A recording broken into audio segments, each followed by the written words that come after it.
नमस्कार सकाळ खबर को स्वागत करुछि रमेश। आसुन नजर पकेबा आजिर केतेक मुख्य खबर उपरे।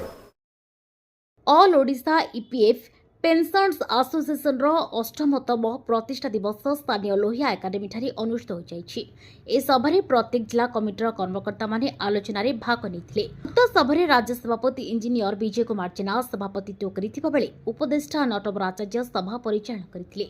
मुख्य अतिथि भाव में पूर्वोत्तर विधायक प्रियदर्शी मिश्र मुख्य वक्ता एवं एआईटीयूसी राज्य साधारण संपादक विजय कुमार जेना और सम्मानीय अतिथि भाव में वरिष्ठ सांबादिक प्रदोष कुमार पट्टनायक जोग देते। मुख्य अतिथि द्वारा प्रदीप प्रज्वलन करा सर्वभारतीय उपसभापति तथा साधारण संपादक भाग्यधर ब्रह्मा संपादकीय विवरणी पठन करते। प्रतिष्ठा दिवस पालन और तार उद्देश्य तथा जिला संगठन को किपरि सुदृढ़ से नहीं आलोचना करने को आह्वान देते। सूचना अनुसार 2018 मसीहा संघ गठन हेबा दिन ठारू लगातार भाव में दाबी करी आसुथिले मध्य केंद्र सरकार ताहाको उपेक्षा करि चलिछन्ति।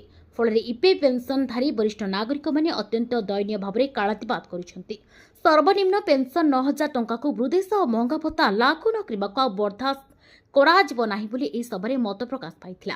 वर्धित पेंशन प्रदान अहेतुक विलंब सह सर्वोच्च न्यायालय आदेश को कदर्थ करी अनेक सभ्यों को उपेक्षा करने अत्यंत दुखदायक। सेपटे प्रधानमंत्री श्रम मंत्री और अर्थमंत्री को बार बार अनुरोध कले तार किसी सुफल मिल पारना।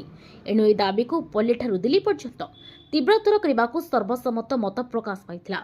सर्वभारतीय संगठन मानक द्वारा आसंता डिसेम्बर मास 9 और 10 तारिख दिन दिल्ली जंतर मंत्र ठारे आयोजित समावेश में प्रत्येक जिलार प्रतिनिधि माने जोग देबाको सम्मति प्रकाश पाइथिला।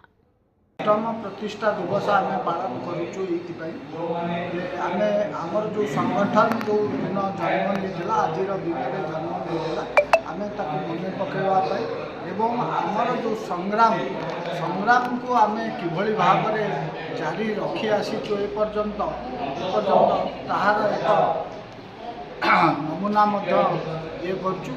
प्रतिष्ठा दिवस आज उद्देश्य थिला समस्त 30टा जिला कम्युनिटी को आम क्रियाशील एवं सरकार पाखरे दाबी तीव्रतर भाव में आम मुख्य दाबी गुड़ा कौन रोचे आमर मिनिमम सर्वनिम्न पेंशन 9,000 टंका सहित महंगा भत्ता लागू करवा एवं वर्धित पेंशन जो अनामूल्य अच्छी दूर करवा।